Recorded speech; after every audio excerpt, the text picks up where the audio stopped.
આજની મારી રચના છે કુદરત ધીમે દળે છે. માણસ યંત્રથી કાતે છે, ઝડપે અને ઝપાટે.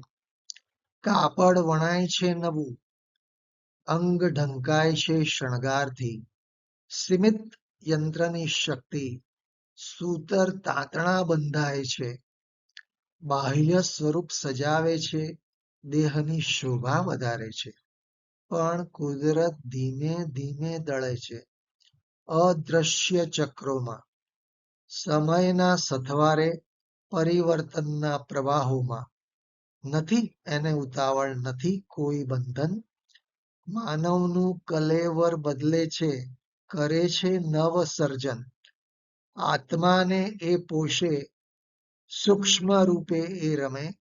જીવનના અર્થો ઘડે, નવ કાયામાં પરિણમે. માણસનું કાંતવું તો ફક્ત દેહ સજાવવા પૂરતું. કુદરતનું દળવું એ તો આત્માના ઉદ્ધાર પૂરતું. મિત્રો, આજની રચના જો તમને ગમી હોય તો જરૂરથી લાઈક કરશો અને સબસ્ક્રાઇબ કરશો.